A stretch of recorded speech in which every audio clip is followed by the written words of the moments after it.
for being here. Okay, so I'm going to go ahead and get us started while Terry's getting everyone set up in the Baha'i. Is that okay with everyone? So that we can stay on time? Yes, set. Yeah. Okay. Yeah. I'm going to share my screen. Okay. Can you hear us okay, Terry? Yes, very clearly, and I hope you too can hear us. Very clearly. It's perfect. Okay, now I've lost my participants and I want to make sure that we can waiting room. Terry, can you be admitting people in the waiting room? Is that okay? Yes, I'm doing that, and we currently have 40 online participants, which is really good. Fantastic. And I know a lot of people are going to be watching this as a recording because this was the only time that we were able to get a room in the Baha'i late in the afternoon in New York time. And so we really appreciate Dr. Kyoda and Radi and others who are coming in, and everyone from East Africa and other countries that are calling in from very late time zones.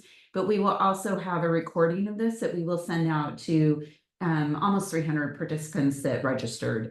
So thank you all for being here. So this is a session that's part of the 2024 UN High-Level Political Forum, focusing on, and it's organized by the Sunday Framework organizers, and the focus is on eliminating poverty and hunger. So SDGs 1 and 2, through building resilient strategies through stakeholder partnerships and strong institutions. So SDGs 16 and 17. Terry and I will be the moderators for today. I had the pleasure of being a co-chair with Terry at the UN Civil Society Conference for the Intergenerational and Youth Subcommittee. We have several people on here as well that were on the subcommittee, so thank you all for being here. And we just really want to be listening to the interconnections. We know that all of the SDGs are interconnected. This is the kind of the donut model that's been created by the Resilience Center in Stockholm University, but I know there's other models of this that are showing us kind of the interconnections of the SDGs. We're going to be focusing on the interconnections of no poverty and zero hunger with the partnerships and strong institutions. And so we'll be listening to a couple speakers that'll talk about the importance of this, and then we'll also have case studies that are going to be looking at how they're doing that in their communities, countries, and organizations. We wanted to show you who signed up for this session. And so this is the age ranges that signed up for this session. We've got a very large group of people from 19 to 35, so what we would call the youth demographic. And then we have people from across the age generations, and something that Terry and I know Carol as well and others believe that intergenerational partnerships are really key to achieving the SDGs, and that was highlighted very strongly at the UN Civil Society Conference in Nairobi this year. And so I want you to be thinking about that as well as we go through the different case studies. And we wanted to give you guys a chance right now to let us know where in the world you call home. So if everyone could take a moment to join this poll, you can either use the QR code, or you can go to slido.com and enter this code and let us know where in the world you call home, or where in the world are you working.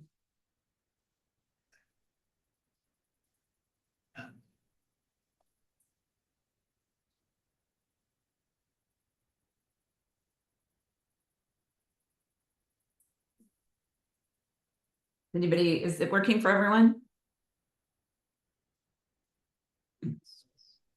Okay, so let's see. Let's see if my PowerPoint actually works. Actually, let's go into this mode here. This is a little bit better. Okay, great. So I'm going to hover over. We've got 11% from India, 11% from Japan, 11% from Kenya, 70% from United States. Armenia. Good. Luxembourg. And my apologies, I meant to go double check our list of countries to make sure we weren't missing any or any weren't misrepresented. China, 8% from China. This is fabulous. Give it one more minute. 6% from Georgia. Good, we'll be hearing about what's happening in Georgia. We're excited for that. 6% from Uganda. we have any new ones? This is really fantastic. Mexico, 5% for Mexico.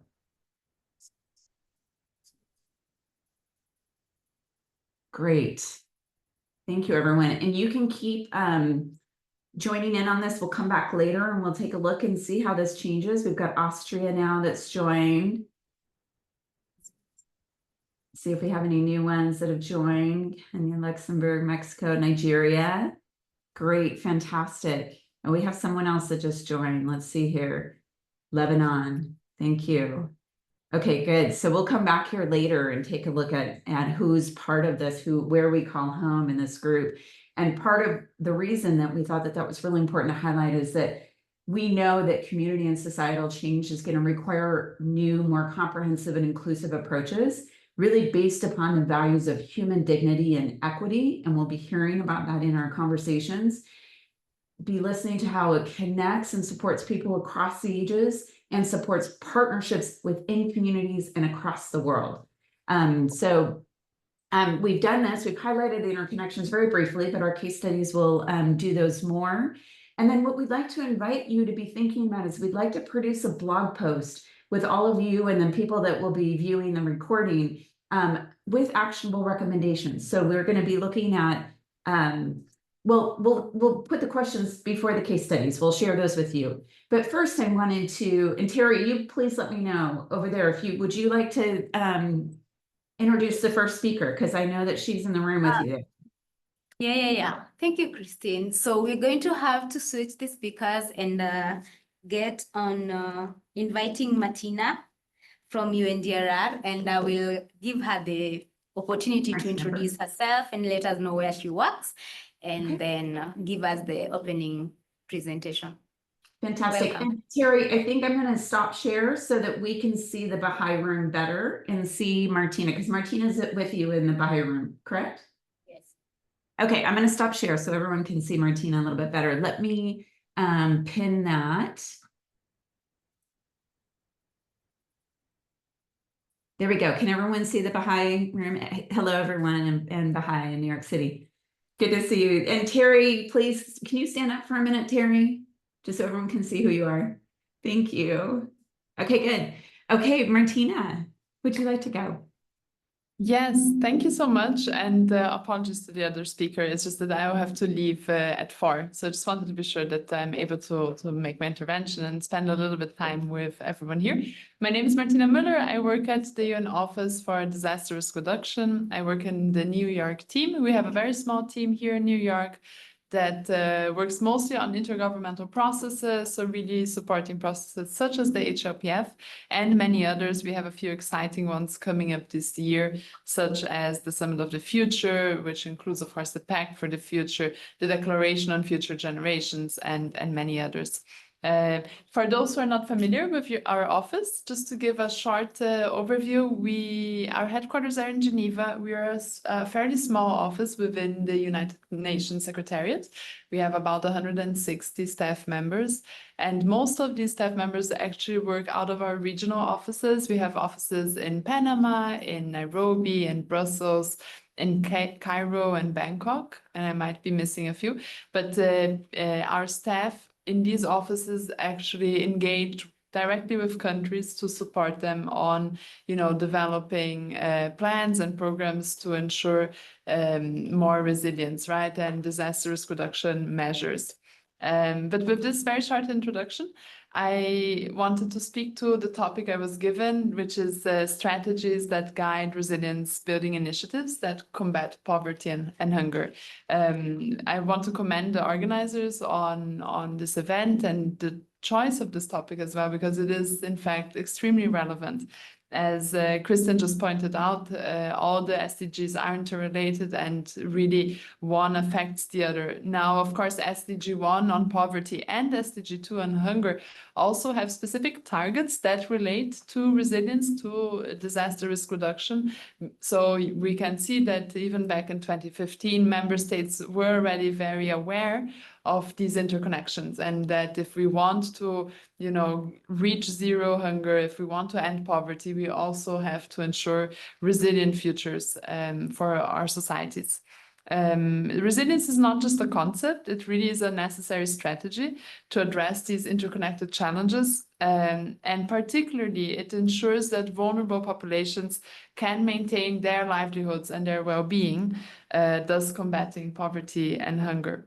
And instead of just speaking very abstractly, I want to give a very specific example, which is actually from our special edition of the Global Assessment Report on Disaster Risk Reduction. Our office every year produces such a report, often going into very specific topics. And I will actually ask Terry after my talk, I can give you the link to post it in the chat. So everyone in this conversation can also access this report and take a look.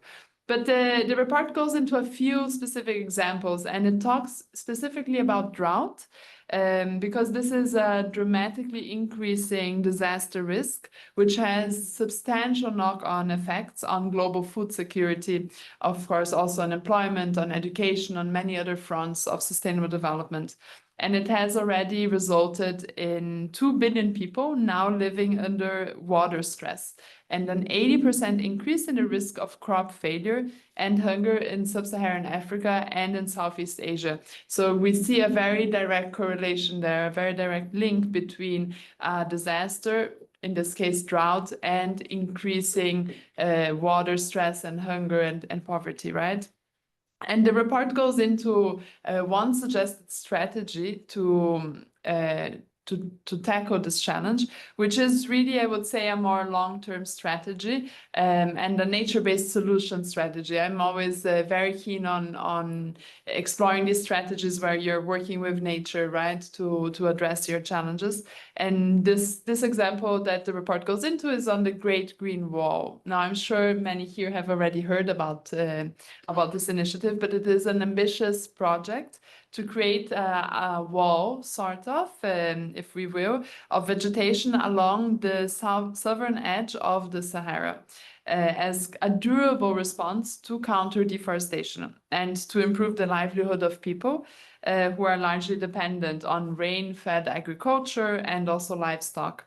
And so this is a solution that provides, of course, numerous benefits, which go even beyond just disaster resilience, but it also sequesters carbon and of course also can lower the risk of droughts and of floods, improving soil productivity. Here I just want to point out that often the challenge we face with drought is combined with the challenge of flooding, right? What we observe at UNDRR is that often a drought-ridden area then experiences intense flooding because of numerous factors, but one of them is of course that the soil porosity goes down after an extended period of drought. So this is kind of an example that is of course a long-term one, but often we don't have a long time, right, to wait. If we know that a drought is already expected, we have to act very soon to avoid that societies are exposed to increased poverty, to increased hunger resulting of that.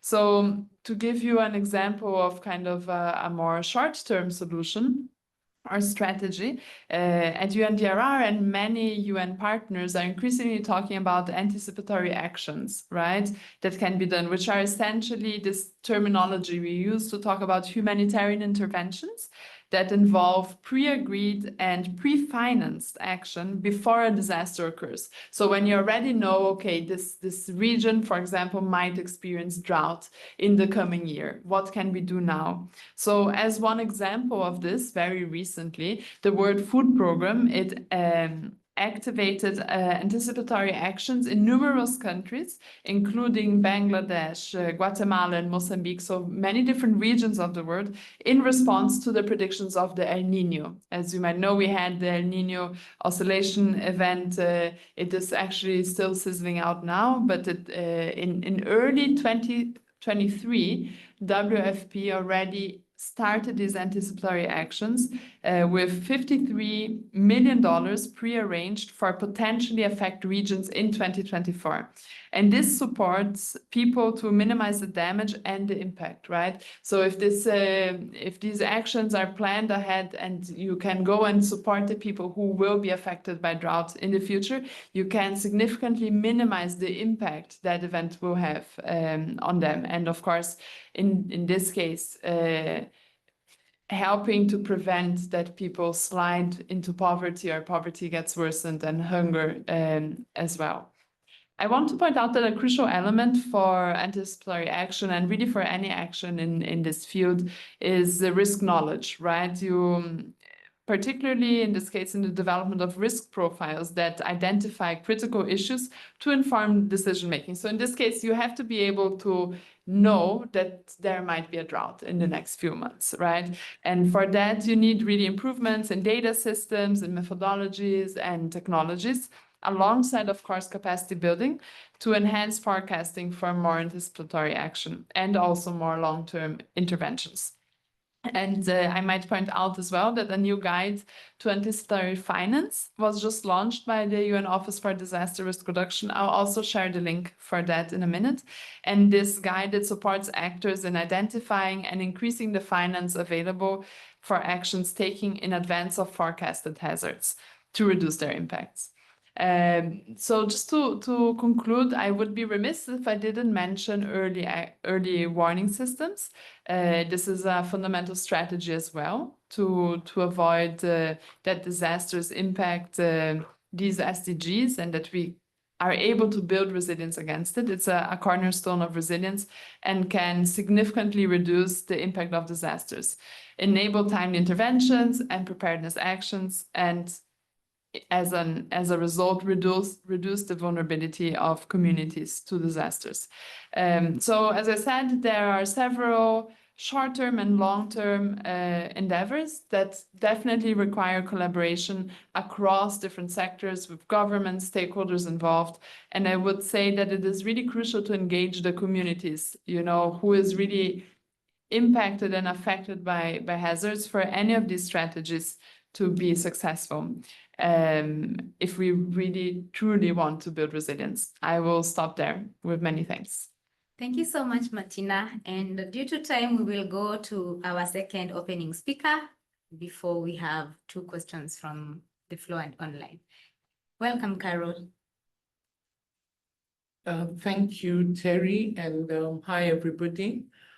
When I was asked to speak about eliminating poverty and hunger, I thought of several things. And one thing that struck me was the interconnectedness of the issues and therefore the importance of adopting a systems approach to addressing this. And so I'm going to step the conversation a little low to the reality of what a lot of people go through. By way of introduction, I'm Carol Ageng. I work at HelpAge International. I'm the Global Initiatives Lead and the Africa Regional Representative. And I'm also the co-chair of the UN Civil Society Conference that happened in Nairobi in May in support of the Summit of the Future.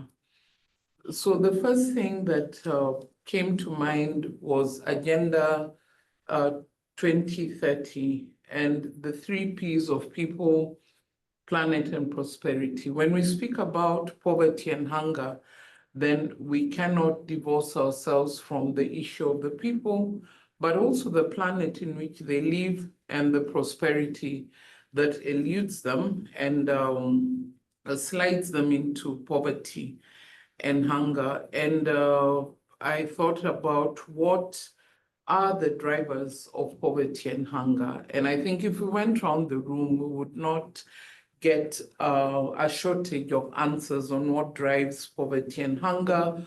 We know this almost, they're at the tip of our tongues. We can speak to them backwards if we might. But several things come up. Climate change is a driver of poverty and hunger. And underlying climate change is poor governance, because when rains fail in a continent like Africa, where I come from, then it results in hunger at the very personal level, but also hunger at the national and therefore political level. The other thing that I thought about were humanitarian crises, such as war and conflict. And these are interrelated because what drives humanitarian crisis, it is a climate change that causes flooding, and so communities have to move, or there's a drought, or there's a war. And if you look at the underpinnings of war, a lot of them are resource driven, control over resources, whether it's land, whether it's political space. There's a push for control over the resource. If you dig a little deeper, you will find that underlying that is there's a link with climate, there's a link with land, there's a link with so many other issues. And underlying that again is poor governance that leads to the humanitarian crisis, but also poor governance in managing the humanitarian crisis. And so as I went down, and I'll stop here for that, but as I went down, poor governance kept coming up and down. Everything that I analyzed, poor governance, poor governance came up over and over again. So it is important, therefore, that we have strong institutions if we're to eradicate poverty within its true meaning. And good governance underpins strong institutions, and good governance are mutually reinforcing. And the other thing that came to mind was the whole issue of human rights. Where there's poverty, where there's hunger, where there are all those issues that have raised with poor governance, then human rights do not reside there. So how do we go back to the place of where the Universal Declaration on Human Rights was written, where we have human rights that are indivisible, interdependent, inalienable? How do we bring that back to the table? So then the fourth thing, before I come to the place of looking at some of the strategies, is the whole concept of resilience. And when we do our work in humanitarian response, we have to respond to the issue of resilience. But I want us to look at resilience from a very banal meaning. Resilience, as you would tell a 6-year-old, what is resilience? It's putting all your energies together to survive a bad situation. Really, that's what resilience is. And so communities have been pushed to the wall. Today I read somewhere, if you increasingly swim against the tide, then you develop strong muscles. And that's what we have done to communities. We have pushed them against the tide, and they've developed muscle, and they've become resilient. And so they're able to come to handle whatever comes their way. But going back to where I started, is that the aspiration of people, planet, and prosperity that was set up in Agenda 2063? I think not. So how do we get back to the place where rights are the common currency, where everything we do is rights-laden, where we build agency of communities rather than building their resilience in ways that take away from their agency? How do we build their agency and their voice so that they demand and push for better governance? How do we get the demand side to push so that the supply side is effective? How do we get governments to be the center of duty bearing rather than pushing communities to bear the burden of the failure of accountability of governments? And we must also think about intersectionality. How do we bring that to bear? I'll come back and speak about the intergenerational perspective, which I must do. Considering I work on aging, I think that would be a bad thing if I did not do that. So what are some of the things that we can do? When we put together the UN Civil Society Conference, we came up with 3 objectives. One was inclusion, and I'm not going to unpack them, but I want to bring them here because they're relevant.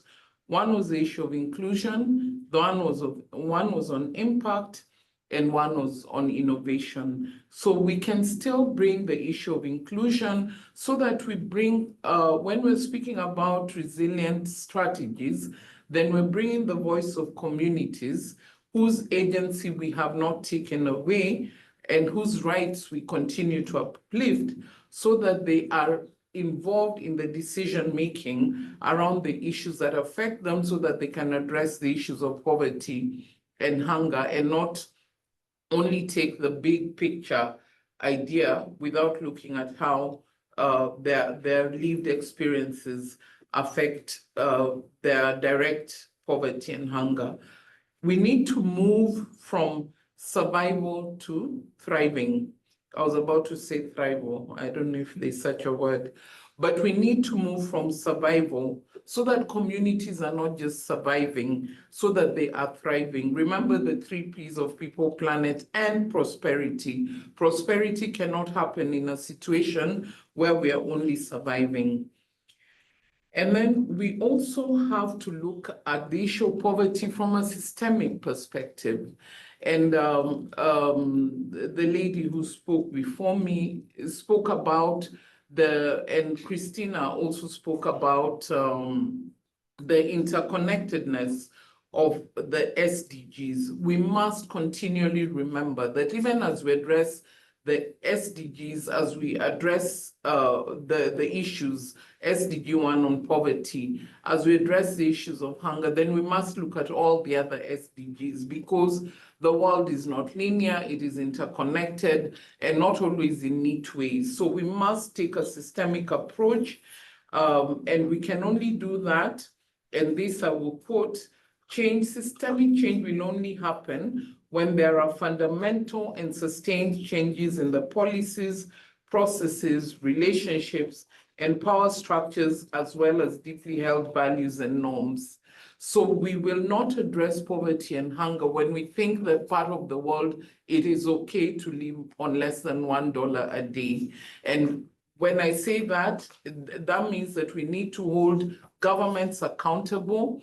If we look at the issue of just the financial architecture reform processes, I'll give again a very banal example. We cannot have African presidents putting their money away in Swiss banks when their countries are dying in poverty because they have looted the economies with the support of the West. We're not going to address hunger if we turn our eyes to the reality of the big issues, such as the financial architecture reform processes.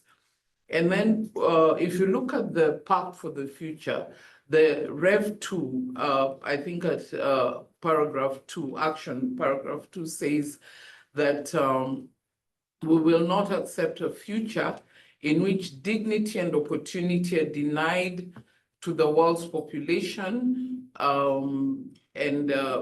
Sorry, I can't even read my own handwriting, but it says we cannot accept that dignity and opportunities denied to the world's population when a few people then live on the wealth and privilege that is basically insane. They didn't write that in the pact. That's I'm adding that. So we must dismantle the structures that fuel the poverty of individuals, that fuel the poverty of communities, and fuel the inequalities that then leave whole communities in a perpetual state of poverty and hunger. We must look at the interconnections and address them so that we seek accountability, not only from the perspective of one at the exclusion of another. We must come back to the place of socioeconomic development that is rights-laden and one that, again, at the risk of repetition, brings the voice and agency of the people of the world, irrespective of where they live. So I'm going to stop there for now. Thank you. Thank you so much, Carol. All right, so I'm going to give it back to the online moderator, Christine. Fantastic. Thank you so much, Martina and Carol, for kicking this off. We're going to skip questions and discussion just because we're running a little bit late, but we'll tell you how we're going to engage in discussion if we have some time at the end. We want to introduce our case study presenters. What we wanted to do was that there's much talk about what we need to do to alleviate and eliminate poverty and hunger through partnerships. But what we wanted to give was some examples of organizations, associations, initiatives that are doing this work. And we hope that we can all listen during these case studies for these connections. And what we're going to do at the very end is we're going to send out a link to a form for you all to share your insights from these case studies. So one is we want you to listen for the key lessons that you can learn from each of these speakers. Listen for the policy implications. So thinking about what Carol and Martina have shared with us about the importance of strong institutions and governance and infrastructure. What are the policy implications? What are the transferable practices across these different settings? Let us know how you bring any of these ideas into your work. And then we also want to know what other ways you're doing in addressing SDGs 1 and 2 through partnerships. We'll take all of this information from the form that we send out and we'll create a collaborative blog post and send it to everyone so that we can get all of our collective intelligence from these listening to these case studies. So I want to, first of all, give gratitude to our case study presenters that are willing to, let me see why my thing's not going here. Here we go. Willing to be here to share their fabulous work across many time zones. So we have people that are, it's very early in the morning. So we thank you for being here. We'll also have Dr. Prakash Tyagi, who's in India. We'll be sending a video and we'll be including their work there as well. Okay, so without ado, I am not going to introduce each speaker with lack of time. What I'm going to do is just have you each go through your case study. And at the end, we'll have hopefully some time for discussion. And so Dr. Kyoto, would you like to kick us off? As they come in, should we give them a time limit so they speak from Yes, a so perspective?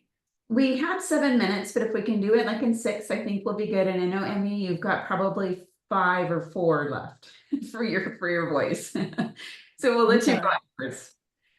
Okay, thank said you. it-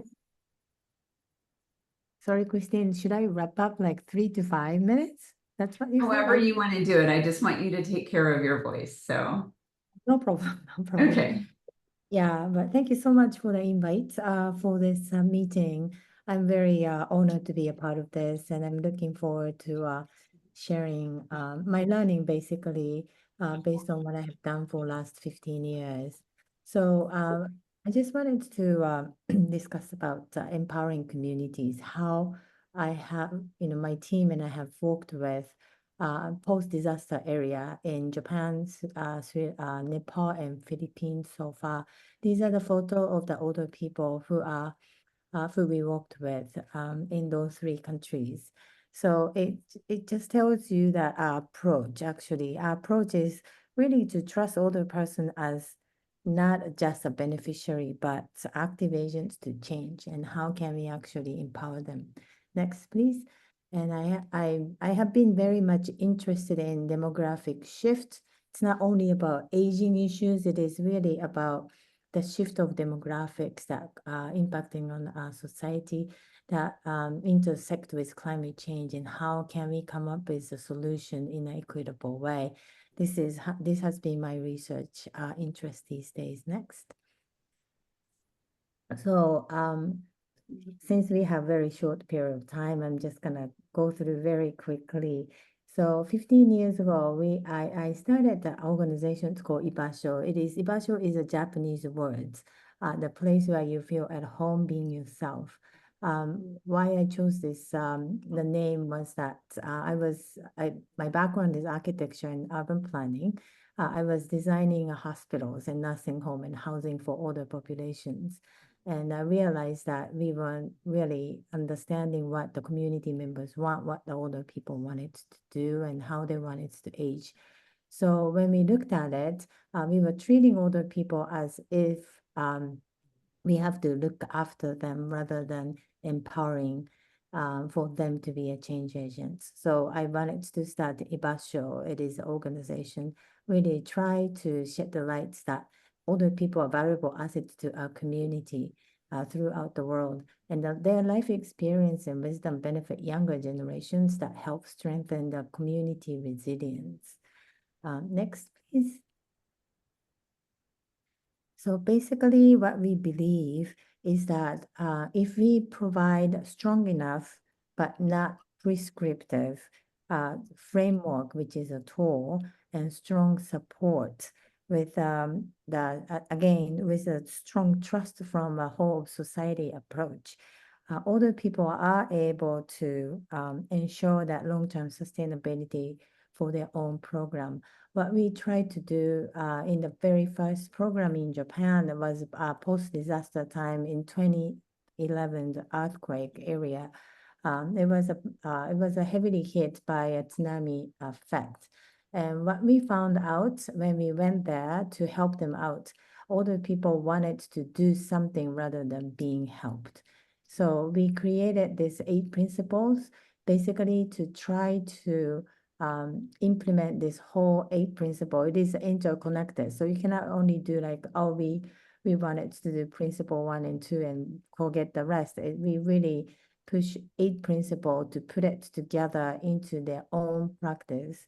And we try to do, try to really empower, include their own voice, but also from the perspective of not only a program, but the design of the space so that people are able to own the space and the place where they can actually gather together. So there are 8 principles, and you can actually look at it in the website. So I'm not going to go through that. And how we can make it ibasho, that kind of place where people feel at home. We are just, again, we're not treating older persons as the people whom we have to care for, but the valuable assets to their communities. So all the process is led by the older person, and we facilitate, but all the decisions are made by the elders. And the leadership is taken by the older people rather than just try to help them out. All the activities that we create is not for the older people. We empower older people to do activities for the younger generations and the villagers.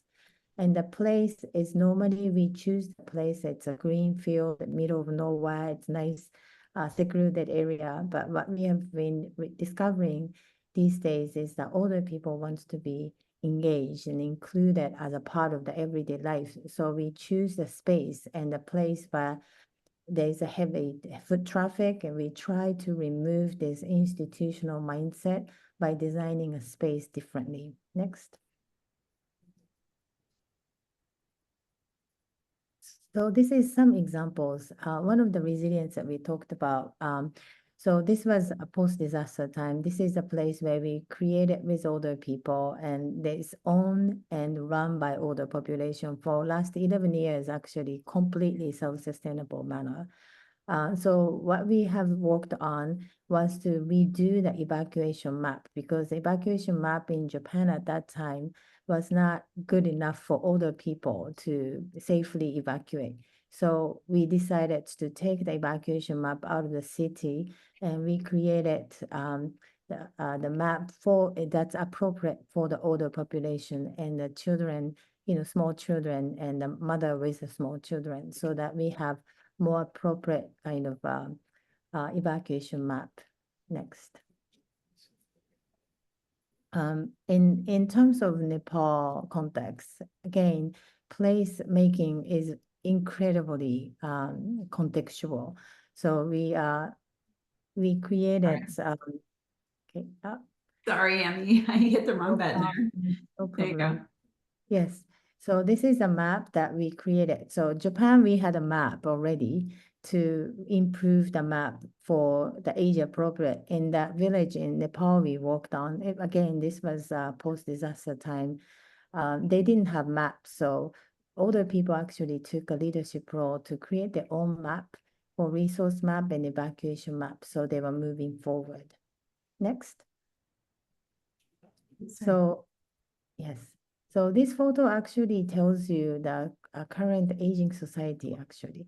We created this exercise bar for young people and the benches for the older people to rest. What happens these days in the modern societies, older people are the ones who exercise and children are the ones that sit at the bench and play video game. This actually is just a kind of funny photos, but it is important because our society, social policies hasn't really changed the way we view older people. So we really have to think about how we can actually empower older people to be a catalyst of community resilience. The Theory of Change and Ibasho Cafe project is right here. So basically connecting people, allowing older people to take a leadership role, to be a catalyst to connect people's, the community members is going to help for global aging and natural disaster for the community resilience. Next.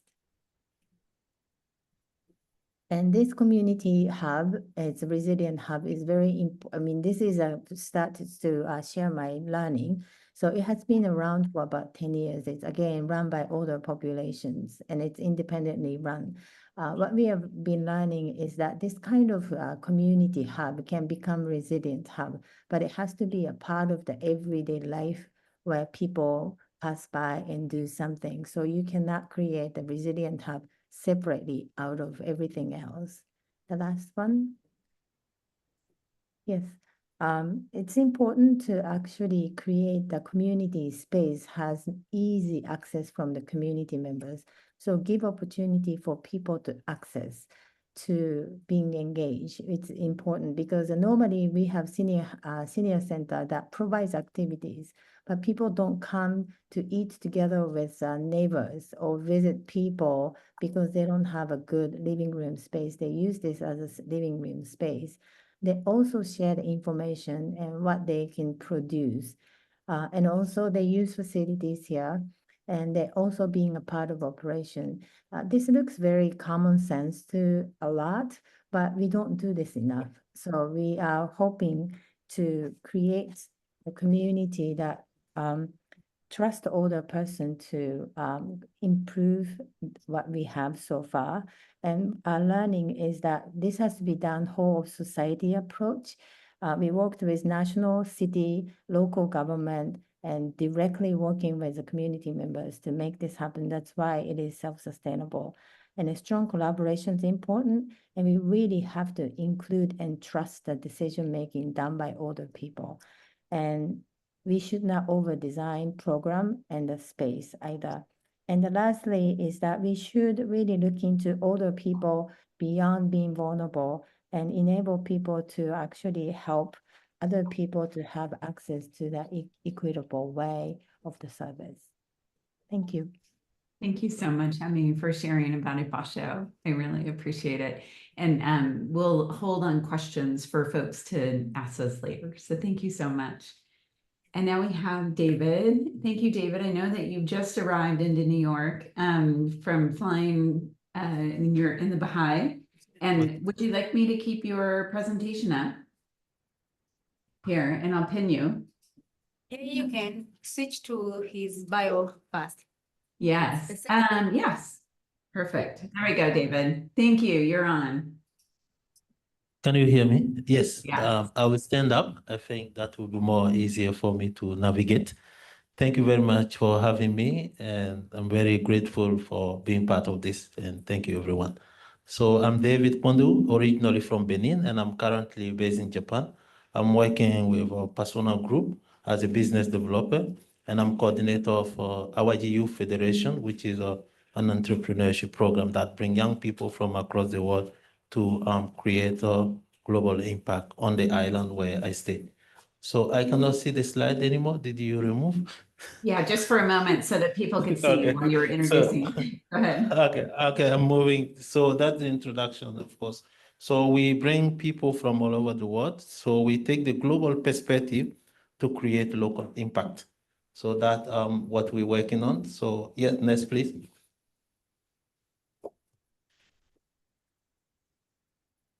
So as you can see, this is not me, it is our CEO, the CEO of Persona Group, the company I work for. So when you think about Persona Group, is one of the leading human resource company in Japan, is barely around 25,000 employees company.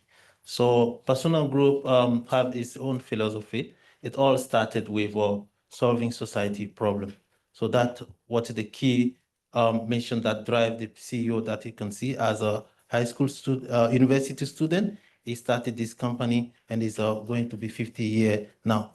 So you can see based on the corporate philosophy, all activity we do, we make sure that we contribute into sustainable development, the Agenda 2030. And Persona is taking challenge in creating jobs. So it's a human resource company, as I mentioned. So our main goal is to create a job, but now we are focusing on bringing the job opportunity to the regional areas, because you will see many people will be running to big city like Tokyo, Osaka, but the regional area like Awaji, as I mentioned there, are missing opportunity. And that's what the company took as a step now. So you will see one of the programs, which I mentioned before, Awaji Youth Federation, is bringing young people from all over the world to give them chance to develop the community and make sure that they are able to impact. So as you can see, lastly, we have our pavilion during the Osaka Cancer Expo 2025. This is happening next year in Osaka from April. And a company have this clear vision, and the leader, as you can see, to bring new value to well-being. What do we think when we think about well-being? And I will mention about that soon. So next, please. So I mentioned about the regional development we are working on. So the island is Awaji Island. So we are based there. I've been to Awaji 7 years now. So I call myself part of the community there, because I'm original from Benin, but I've been there for 7 years with the community. And you can see the Awaji Island has a lot of challenges. Mainly in 1995, there were this earthquake that hit the island, and around 640,000 houses have been destroyed and many deaths. But the company took the leadership to go to this island as a private company to create impact. So when you see today what we've been doing on the island from 2008, it's enormous. And that's the initiative from private company. All right. So certain people will say this is the government role, this is the international organization role, but private companies say, let me stand up and develop an island. So you can see the picture. Awaji is really beautiful. Landscape, everything is beautiful there. But the island was on the way to disappear, which was very bad. And according to the mythology, one of the Japanese mythology, I will say, Awaji is the birthplace of Japan. So we're really proud of that, and we want to make sure that we don't let such island disappear. So the right side down, you will see there are a lot of Japanese letters there. Those are different activity we are doing on the island, which I will explain in the next slide. Next, please. So we tackle this with different angles. One of them is, of course, agriculture development. So the company started with this, what they call challenge farm. So they bring the employee to this island to develop agriculture program and make sure that they contribute to the local area with that kind of challenges. And Awaji was known for a island that we used to provide food for Emperor of Kyoto those days. So we don't want to miss that kind of opportunity. So we're bringing back the agriculture on the street. And you have a sustainable garden of Awaji Nature Lab Resort. This is some project we are working on. It's kind of circular economy system that we're implementing. And you can see the second one, employment, which I already mentioned, Awaji Youth Federation. You will see someone with a big African dress there. That was me 7 years ago. So in the program. So we're really proud of that. But one of the things that's very shocking, during the COVID, Persona have to move the headquarters of the company to that small island. And it was very big news in Japan, because we realized that we don't need to be in office to work. So why do we need to be in Tokyo? So he moved the headquarters. And this is our headquarters down left there, the headquarters of the company based in the island. And we started this with few people, and now we have around 2,000 employees staying on this island.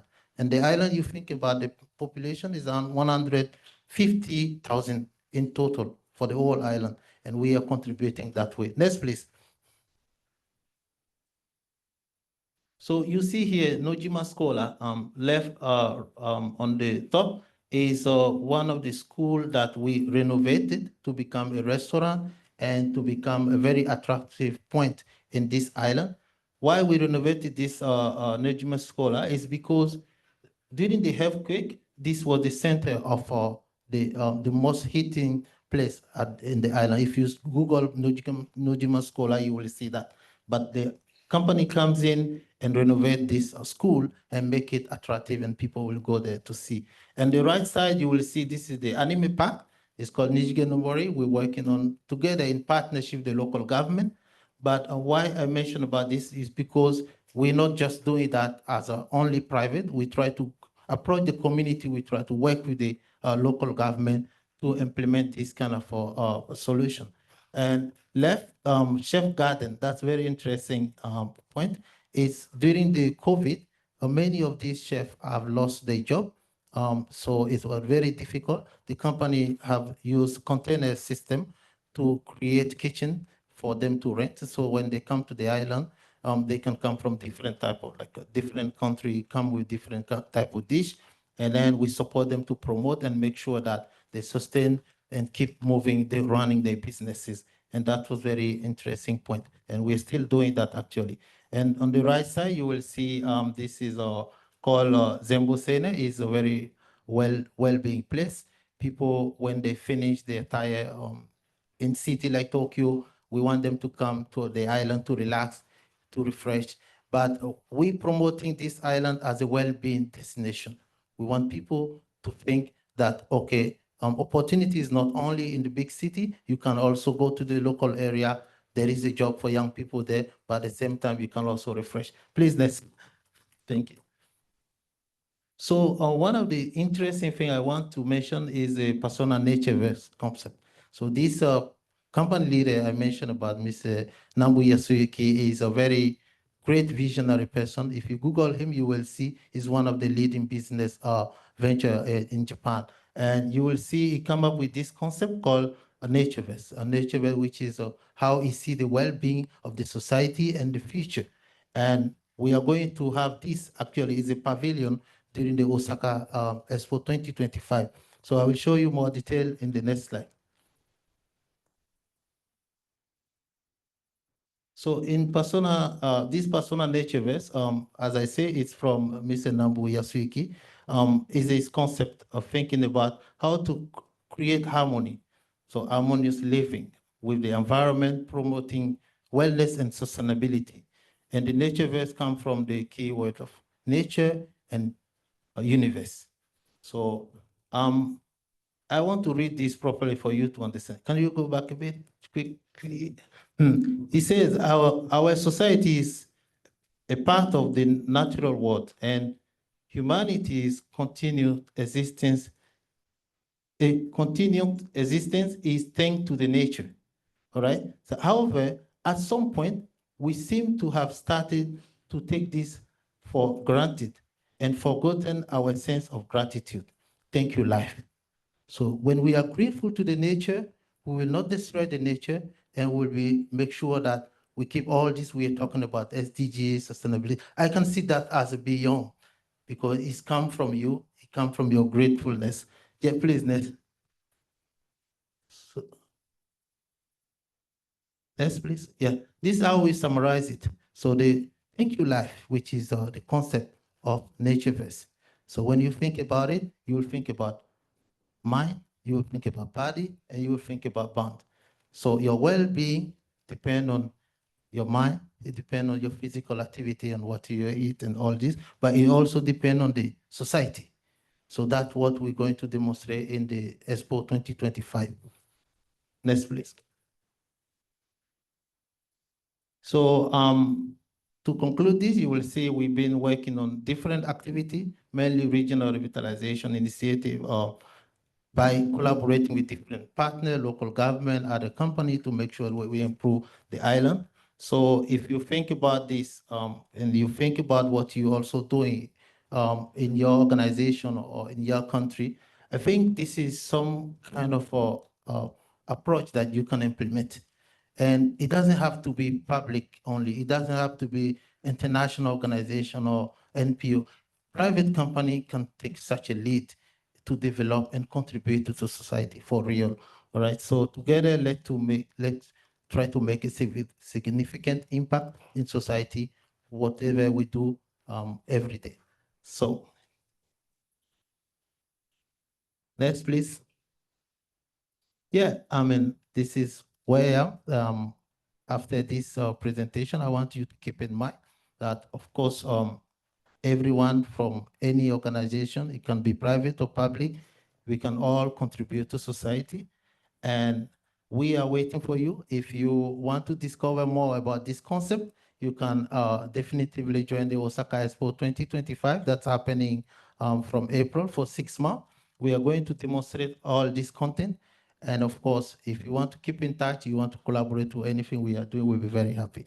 Thank you for that. And we'll share the video of this summary later. Thank you, guys. Thank you very much.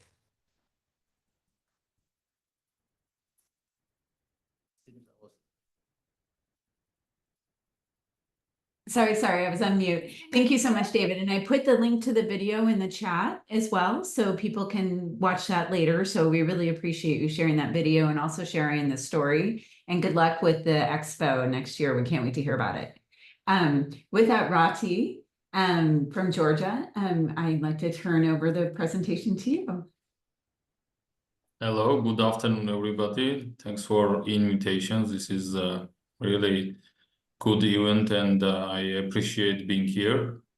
So I'm going to talk about Farmers Council, that is an institution and platform of the Georgian Farmers Association.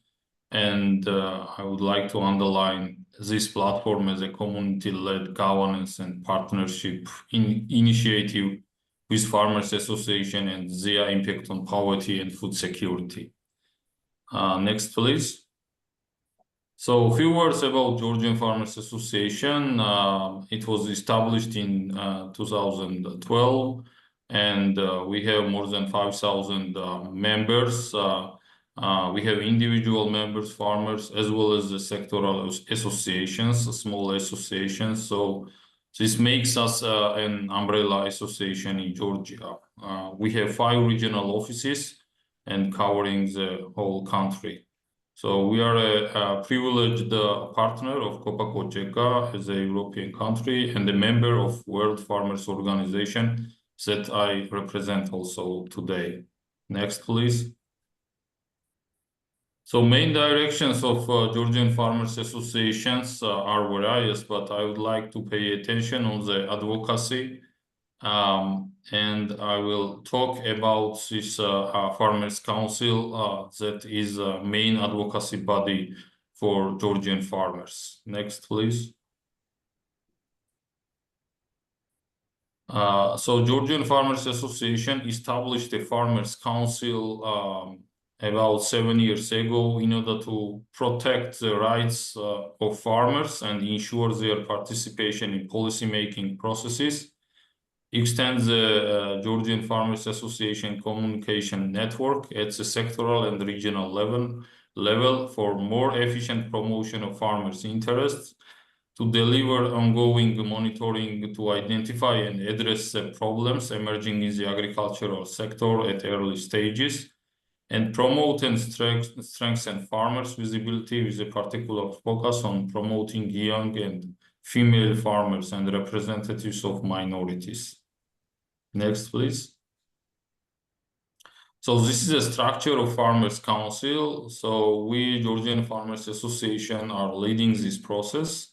We have a secretariat office for this Farmers Council, and it has about 30 members from sectoral associations and farmers.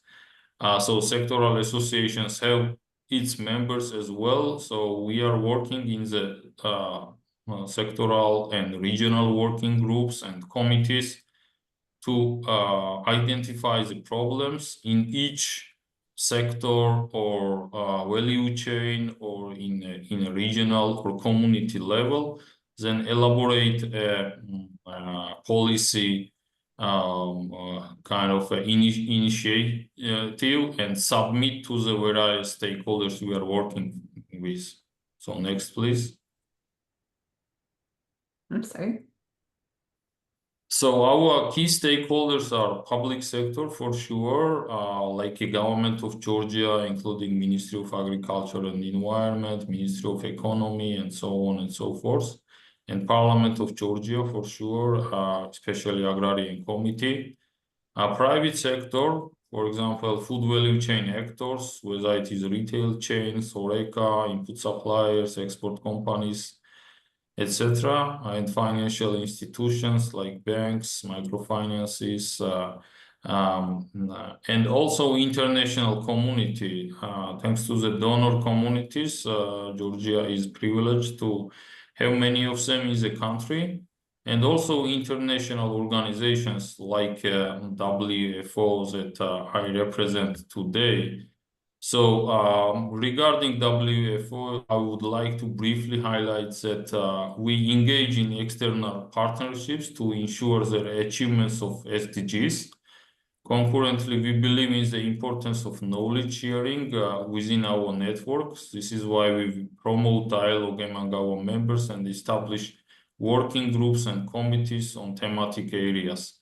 These platforms allow representatives from various constituencies worldwide to strategize on common areas of interest. With UN bodies like UNDP, FAO, and etc. So those are the key stakeholders we are working with. Next, please. So I would like to pay attention the key achievements we have made since 2020. For example, government's anti-crisis program in response of COVID pandemic challenges was developed considering our recommendations. About 500 farmers were given the right to purchase the land with discounted price. Sustainable pasture management program was developed and implementation started, and hundreds of the farmers already benefited. A land registration program was amended and spread all over Georgia.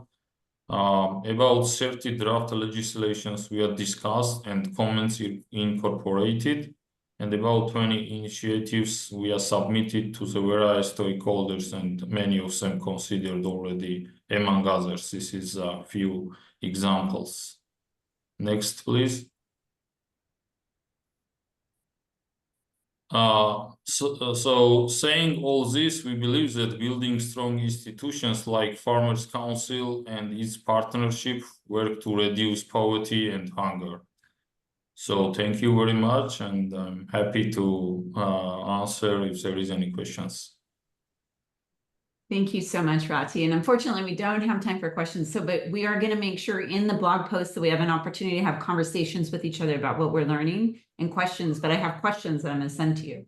So I really appreciate you sharing this great project. And then we have our final speaker, Dr. Johnson. And hopefully everyone can stay just a couple minutes after the 45 minutes after the hour, and we will share with you the form for you guys all to give inputs. Everyone ready for Dr. Johnson? Okay, fantastic. Thank you. Awesome. Thank you so much. Can you hear me okay? Mm-hmm. Great. It's awesome to be here. It's such an honor. Thank you for having me. It's a long title in the true sense of an academic, so I'm going to try to read it a little bit quickly. If you can go back to the first slide. Back to it. Yeah, thank you. So I wanted to present a case based off of some research I've been doing over the past 2 years. And it's not an organization that I founded. The founder, one of the founder of the organization, I believe, is here. Her name is Phyllis Johnson. She is CEO, founder of BD Imports, a coffee company here in Georgia, in the U.S., Georgia. It's about a partnership that Phyllis created in the coffee industry that I have been privy to be able to kind of witness and take note on. So I'm not only a professor at Georgia Tech in the business school, but I'm also a volunteer for one of Phyllis's other organizations, the Coffee Coalition for Racial Equity. So we can go to the next slide. So again, thank you so much for having me. I'm looking forward to kind of distilling a few really brief takeaways and kind of pointing to you to where you can learn more about the program that some of the programming that Phyllis has created. So just a little bit about me. I do research on how to bring people together across difference. And so equity and inequity are really important topics for me, and they have been for my entire career. One of the research findings, one of the research papers that I recently published a couple of years ago begins with an African proverb that says, in the times of crisis, the wise build bridges and the foolish build dams. Next slide, please. And so with that in mind, I started with some initial curiosities as I decided to start to study the coffee industry broadly. So when I started studying the coffee industry, I was interested in three kind of broad topics: racial equity in the coffee industry, primarily thinking about members of the African diaspora who work in the coffee industry from farm to cup, as we like to say. I was also interested in what wellness means in this industry and what it means for workers in this industry from farm to cup. And last but not least, I like to use the umbrella of sustainability to talk about both racial equity and wellness within this industry. As we've talked about already today, sustainability, all of the SDGs, there are so many of them, and they are interrelated. And I see them as interrelated as I do this work, and so does the work that Phyllis has been doing. And I just want to highlight the book on the far left called The Triumph. It's a book that Phyllis wrote about Black Brazilians and coffee, which is connected to what I'm going to talk about a little bit more deeply here today. Let me go on to the next slide. Okay, so the Black Producer Program was created and led by Phyllis Johnson and Miriam Aguiar. It started back in about 2005, and with the initial kind of curiosity of Phyllis, when Phyllis went there to visit different coffee farms, and during the trip, Phyllis asked the question very, very humbly, where are the Black Brazilian coffee farmers? All right. So she was on this trip in Brazil and realized all the different farms that she had been visited, there was not a lot of representation of Black Brazilian coffee farmers, which is surprising given the history of Brazil and the amount of Black Brazilians that actually live in the country and who have contributed to the coffee industry historically in this country. And so when I first started studying this, Phyllis was very generous and gracious, allowed me to start kind of volunteering with Coffee Coalition for Racial Equity, but also invited me on an origin trip to Brazil. If you've heard of or worked in coffee, you know that an origin trip is where buyers from oftentimes the US, the UK, European countries go to coffee producing countries and learn about the farms, learn about their quote unquote sustainability initiatives, but often through the lens of the Western and the European eye. And kind of take that knowledge back to them, back towards back to their own countries where they sell the coffee for, pretty decent prices. So this program does a lot of work on visibilizing Afro-Brazilian coffee producers and coffee farmers. It's open to coffee farmers of all racial and ethnic backgrounds, but everybody that's in the program is vested in the interest of uplifting and visibilizing the Afro-Brazilian coffee farmer. And so there are lots of structural outcomes that people might be interested in from this program, but I'm not going to talk about those as much. I will mention them. Some of the outcomes are increased amount of financial resources to buy more advanced technology for the farm, more visibility, more buyers who come in and become interested in buying the coffee, and being able to sell coffee at a higher price. But what really struck me from the trip is how Phyllis and Miriam allow for these outcomes to come to pass. And one of the key takeaways that I want to impart as this case study continues to unfold that I learned from Phyllis and Miriam, that it's not just about making an impact on vulnerable populations, but it's about not perpetuating their vulnerability, quote unquote, as we collaborate. Right, as we engage in the collaboration, are there ways in which we can collaborate that actually dignify and demonstrate the agency of the group that we are trying to have a quote unquote impact on? One of the ways that Phyllis and Miriam facilitated this in Brazil, when we were in Minas Gerais and traveling through the different coffee farms, was through different storytelling strategies. Oftentimes on these trips, when buyers from the West come to the farms, the farmers are expected to get up and tell their story to the buyers from the West.